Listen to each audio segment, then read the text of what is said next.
I know I'll go down in history. I'll look back in 20 years and be like, yeah, the reason why we watching women's basketball is not just because of one person. It's because of me too, and I want y'all to realize that. Angel Reese told the world she wasn't just part of women's basketball's rise. She was the reason for it. Big claim, one that begged for a moment to prove it. And Baton Rouge was supposed to be that moment. The return of a champion, the homecoming of a hometown icon. LSU wasn't just a stop on the schedule. It was the stage where her legend began. But as the lights went up, the shadows stayed. The seats weren't packed. The energy wasn't electric. And the city that once roared for her, it barely whispered. There's one thing that Angel Reese is not. Angel Reese is not a draw. If you haven't believed me before, this weekend further proved that point. Because the Bayou Barbie was officially rejected in the Bayou. Angel Reese was rejected at home. The numbers don't lie. Out of over 13,000 seats in the Pete Maravich Assembly Center, more than 6,700 were empty. Not because tickets were too pricey. They were cheaper than a meal at Raising Cane's. Some fans were even offered comps and still didn't show. Compare that to what happened in Iowa, where Carver Hawkeye resale prices broke $450 for nosebleeds, just to watch Caitlin Clark in a preseason game. It's not about hype anymore. It's about proof. And when Reese returned to her roots, the turnout didn't echo her confidence. It clashed with it. So if you're a real fan of Caitlin, drop CC is WNBA Queen in the comments. How embarrassing! Now, you're not going to hear this from the mainstream media who continues to pretend that the Bayou Barbie is beloved. You're not going to hear this from the media who continues to pretend that Angel Reese is a huge star. You could almost feel the disconnect. This was supposed to be a full circle moment. Angel back where the confetti once fell, where fans once painted their faces with her number. But instead of a roar, she walked into a quiet gym. The upper bowl stayed locked, the student section half-hearted. It felt more like a post-practice scrimmage than the return of a champion. This was the very campus where her NIL deals exploded, where brands chased her for collabs. Yet when it came time for Baton Rouge to show up in person, they didn't. Not for their Bayou Barbie. Not even for $15. The Chicago Sky go into LSU, the home court of Angel Reese. Man, it's going to be lit. It's going to be lit. The photos say it all. You've seen them. Wide shots of entire sections sitting untouched. Empty rows that stretched from baseline to balcony. Even the upper deck was never opened. They didn't need it. A few scattered fans in purple hoodies, long rows of blue plastic chairs, watching no one. This wasn't a basketball homecoming. It was a cold reminder that buzz online doesn't always translate to butts in seats. And while Reese's brand might dominate TikTok, real-life Baton Rouge looked more like a practice run than a professional showcase. If there was a welcome party, it got lost in the parking lot. Nobody showed up to this sucker. Nobody. Let me just blow this. Look at that. I noticed it right off the bat. Look, number one, look at all the purple seats down here in this lower bowl section. And then the entire top bowl, forget about it. Forget about it. And here's the wild part. The tickets were practically being given away. $15, that's it. Cheaper than a matinee movie and a soda. There were giveaways, discounts, promo codes. Still, crickets. It didn't matter that she'd helped bring LSU a national title. Her return came with all the buildup and none of the follow-through. She said she brought eyes to the sport, but in Baton Rouge, too many of those eyes stayed home. Caitlin Clark, Angel Reese are not the same. Both had their homecoming celebrations this weekend. One of them sold out in 27 minutes. The other one couldn't give away free tickets. Let's go full scoreboard for a second.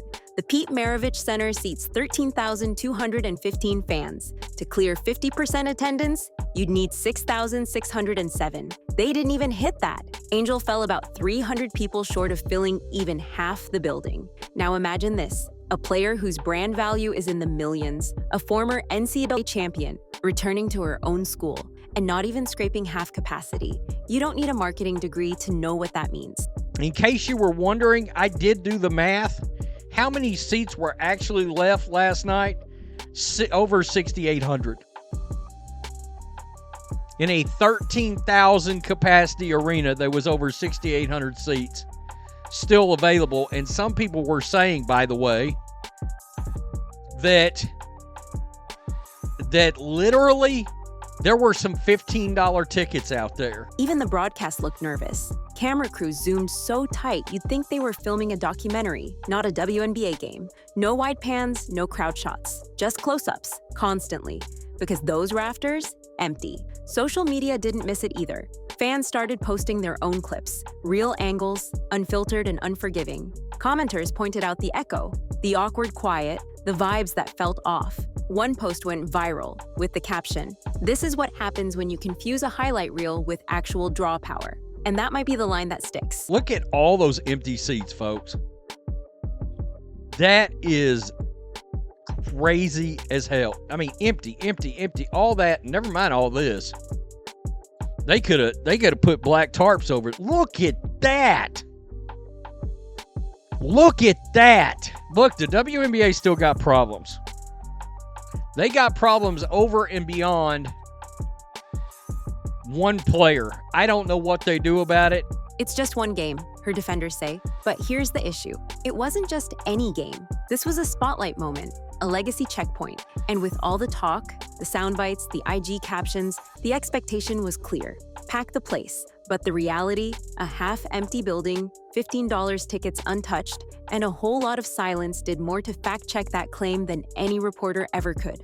One game or not, it told a story. The Brazilians sent their national team to Baton Rouge to open the WNBA preseason against the Chicago Bravado.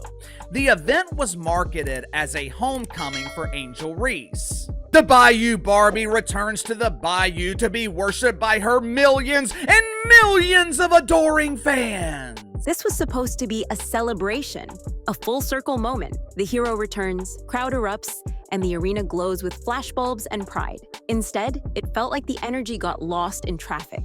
Her ride or die fans, no show. And if LSU, the very place that minted her into a star, couldn't turn up for one night, it raises the real question. If not here, then where? Good luck finding affordable tickets for the Indiana Fever preseason game against Brazil at Carver Hawkeye Arena. Seats at the arena for the May 4th matchup between the Indiana Fever and Brazil were first offered to season ticket holders and a few top donors. Didn't take long for them to be gone. In Iowa, it wasn't a game, it was a phenomenon.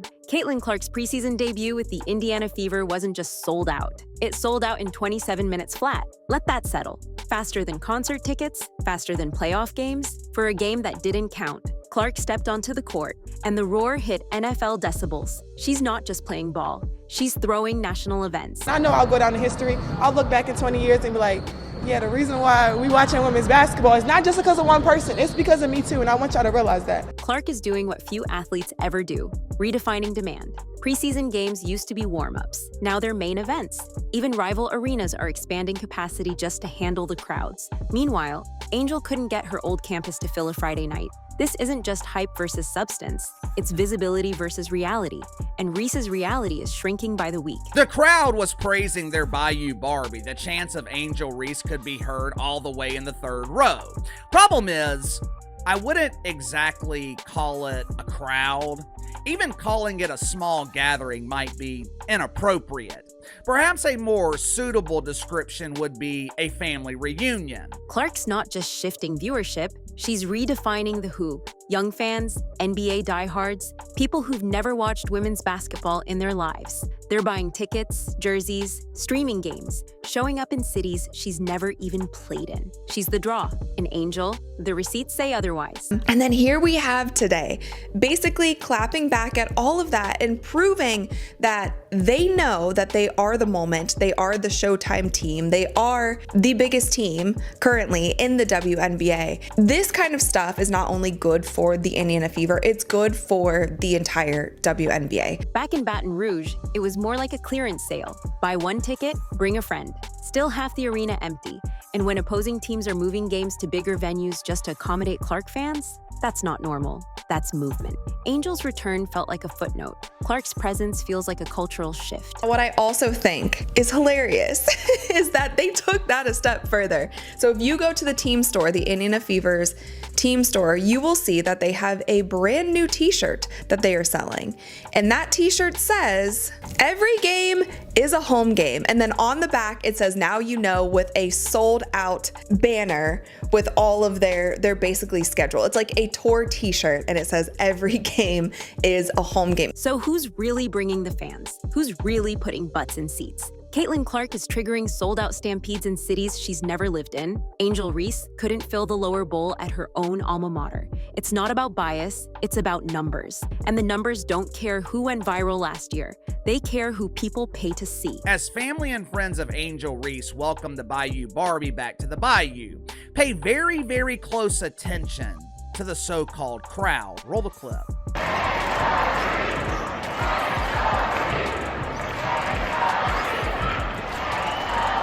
This was her homecoming. This was supposed to be a night of celebration. It looked like an LSU home game in November of 2023, when Angel Reese was supposedly at the height of her drawing power. Thousands of empty seats. Remember the quote? Angel said it proudly. "The reason why we're watching women's basketball is not just because of one person.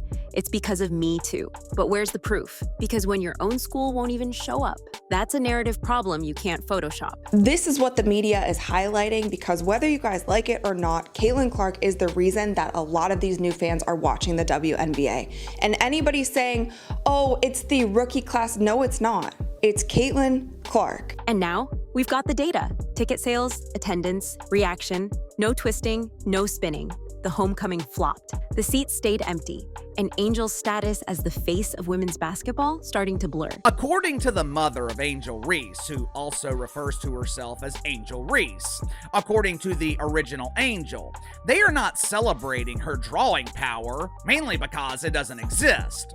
They are celebrating championships. Mama Reese got on social media and clapped back at the haters,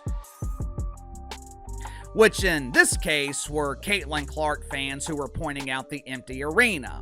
According to Mama Reese, Caitlin and Angel are not the same. We celebrating championships over here. Millions of followers and not even 7,000 in attendance. That's the mystery. Where'd they go? They'll double tap her fit checks. But when it's game time, they ghost. Maybe they were always fans of the brand, not the ball.